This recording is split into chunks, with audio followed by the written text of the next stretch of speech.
நமசிவாய. 365 டே மணி சேலஞ்சில் June மாதம் 12ஆம் நாள் நீங்கள் சொல்ல வேண்டிய மந்திரமானது ஓம் சித்தி பல பட். ஓம் சித்தி பல பட்.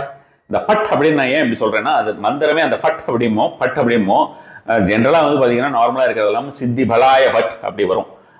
பட் ஆனா இதுல வந்து நான் ஏற்கனவே முதல் வீடியோல உங்களுக்கு சொல்லியிருந்த மாதிரி இது ரொம்ப கவனமாக தேர்ந்தெடுத்து உங்களுக்கு உங்களுடைய சக்கராஸ் எல்லாம் மெயினா வந்து அபுண்டன்ஸ் சக்கரா என்று சொல்லக்கூடிய அந்த ரூட் சக்கராவை வந்து மேலோங்க செய்ய, அதாவது சமன்படுத்த செய்ய, அது மாதிரியான ஒரு விஷயமாக ஆக்டிவேட் பண்றது எப்படி வேணாலும் எடுத்துக்கலாம். அது மாதிரியான ஒரு முறையாக இருக்கக்கூடியதாக தான் இந்த மந்திரங்கள் எல்லாமே நான் வந்து வடிவமைத்திருக்கிறேன். இதற்கெல்லாம் ரொம்ப அதிகப்படியான ஒரு நேரமும் எடுத்திருக்கிறது. ஸோ சித்தி பலபட் அப்படிங்கிற மந்திரத்தை வந்து அந்த பட் அப்படின்னு நான் சொல்ற மாதிரி அதே மாதிரி சித்தி பலபட் 11 முறை நீங்கள் சொல்ல வேண்டியது.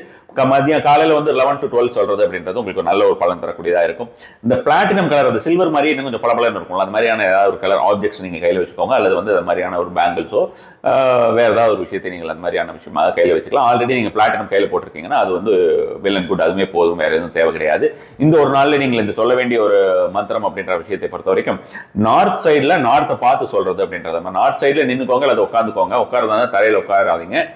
அதே மாதிரி நிக்கிறதா இருந்தாலுமே நீங்கள் கூட ஏதாவது ஒரு மேட் மேல நின்றுட்டீங்கன்னா உங்களுக்கு பலன் வந்து டைரக்டா இடத்துல நிக்காம இருந்தீங்கன்னா அது பலன் வந்து அதிகமாக இருக்கும்னு வச்சுக்கோங்க. ஓம் சித்தி பலபட் அப்படிங்கறதை வந்து வடக்கு பக்கமாக நின்று வடக்கு பக்கமாக பார்த்து சொல்லி வருவதுங்கிறது நல்ல ஒரு பலன் தரக்கூடியதாக இருக்கும். இந்த ஒரு நாளிலே காய்ந்த வரமிளகாயை நீங்கள் வந்து அதை இந்த மந்திரம்லாம் சொல்லி முடிச்சிருங்க. அதுக்கப்புறம் அந்த காய்ந்த வரமிளகாய் இருக்கு இல்லையா, அந்த வரமிளகாயை உங்களுக்கு இந்த ஒரு நாளிலே, இந்த நீங்க வந்து 11 to 12 சொல்லியிருக்கேன், இந்த ஒரு நாள்லயோ அல்லது முதல் நாள்லயோ உங்களுக்கு ஏதாவது ஒரு விஷயமோ அல்லது நீண்ட காலமாக ஏதாவது ஒரு நெகட்டிவ் பேட்டர்ன் உங்களோட லைஃப்ல இருந்தது அல்லது நெகட்டிவ் திங்கிங் உங்களோட லைஃப்ல இருந்தது அப்படின்ற மாதிரியான ஏதாவது ஒரு விஷயமா இருந்தா ஒரு ட்ரைட் ரெட் சில்லி எடுத்துக்கோங்க. தட் இஸ் வரமிளகாயை வந்து சிகப்பு கலர்ல இருக்கிறத எடுத்துக்கோங்க.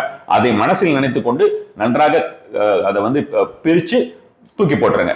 கையை கண்டிப்பா போய் அலம்பிக்கோங்க, வாஷ் பண்ணிக்கோங்க. அதே மாதிரி வந்து பாத்தீங்கன்னா என்ன மெயினா வந்து உங்களுக்கு வந்து இந்த ஸ்பைஸ் வந்து கண்ணில் படக்கூடாது அப்படின்றது அது ஒரு விஷயம். கையில் அப்படியே சாப்பிடக்கூடாதுங்கிறது. அதே மாதிரி இந்த மாதிரியான கெட்ட விஷயத்தை நினைச்சு போகணும் அப்படின்னு நினைச்சதுனால போடுறதுனால கையை கழுவிக்கிறது, காலை கழுவிக்கிறது நல்ல ஒரு விஷயமாக தான் இருக்கும்னு வச்சுக்கோங்களேன். இந்த நாளைக்கு வந்து நீங்கள் வந்து குபேர யந்திரா வந்து நீங்கள் வந்து போடுறது அப்படின்றது நல்ல ஒரு பலன் தரக்கூடியதாக இருக்கும் வச்சுக்கோங்களேன். குபேர யந்திரம் எண் யந்திரம் இருக்கும் இல்லையா, கூகுள் பண்ணி பாருங்க. குபேர யந்திரம்ங்கிறது எண் யந்திரம் இருக்கும். அந்த குபேர யந்திரத்தை இன்னைக்கு வரைந்து பேக்கெட்ல வச்சுக்கிறதுங்கிறது அதிகப்படியான பலன் தரும். தாய்மார்கள் எல்லாமே வீட்டில் நீங்க வரைஞ்சு ஒட்டி வைக்கிறது, நான் ஏற்கனவே ஸ்டிக்கி நோட்ல ஒட்டி வைங்கன்னு சொல்லியிருந்தேன். அது மாதிரியான விஷயமாக ஸ்டிக்கி நோட்ல ஒட்டி வைக்கிறதும் நல்ல ஒரு பலன் கொடுக்கும்.